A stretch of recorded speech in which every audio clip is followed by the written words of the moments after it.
নমস্কার বন্ধুরা, আমি সাগরিকা সরকার। আমার ওয়ার্ল্ডে আপনাদের সবাইকে স্বাগত। অনেকদিন পর চলে এসেছি একটা লং ভিডিও নিয়ে। বুঝতেই পারছো কি ভিডিও। আজকে হচ্ছে পোলাও। এই যে লঙ্কা কেন ছিঁড়ছি সেটাই ভাবছো তো তোমরা।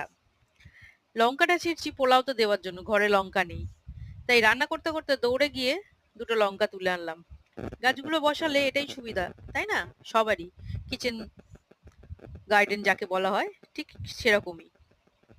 তো গাছ থেকে দুটো লঙ্কা তুলে নিয়ে এসে এই যে পোলাওয়ের জন্য চালটাকে ম্যারিনেট করেছি তার মধ্যে দিয়ে দিলাম। লঙ্কাটা এই কারণেই দেওয়া হয় যাতে লাস্টে সিদ্ধ হয়, সিদ্ধ হয়ে গেলে বেশ ভাতের সঙ্গে পোলাওয়ের সঙ্গে ভালো লাগে খেতে, মিষ্টি মিষ্টি পোলাওয়ের সঙ্গে ঝালটাও ভালো লাগে খেতে। তো ম্যারিনেট করার জন্য নিয়ে নিয়েছি চালটাকে, ভিজিয়ে রেখেছিলাম 1 ঘন্টা মতো। ভিজিয়ে রাখার পরে সেটাকে ছেঁকে নিয়ে ওর মধ্যে দিয়েছি হলুদ গুঁড়ো, আদা বাটা এবং টক দই দিয়ে ভালো করে চালটাকে মিশিয়ে নেব। মিশিয়ে ম্যারিনেট করার জন্য মিশিয়ে নেব। মেশাতে মেশাতেই মনে পড়লো যে একটু লঙ্কা হলে মনে হয় ভালো হতো। ফ্রিজে দেখলাম লঙ্কা নেই।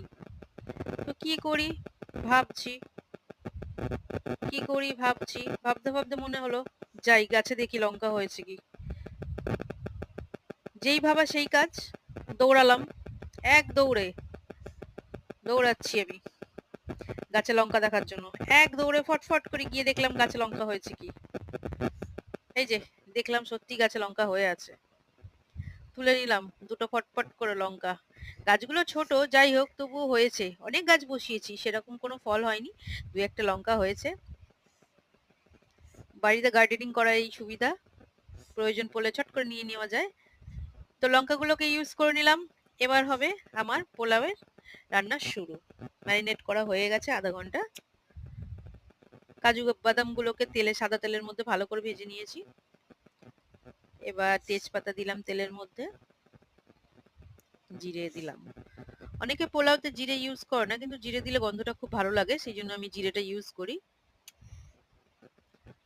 ম্যারিনেট করে রাখা চালটা দিয়ে দিলাম তেলের ওপরে, দিয়ে এবার ভালো করে একটু নাড়াচাড়া করে নিয়ে জল ঢেলে দেবো। গোটা মশলা আমি এখন দিলাম না, গোটা মশলা জল দেওয়ার পরে তার উপরে দেবো গোটা মশলাটা। গোটা মশলা মানে গোটা গরম মশলা। পরিমাণ মতো জল দেব, যে পরিমাণ চাল নেব সেই পরিমাণেই জল দেব।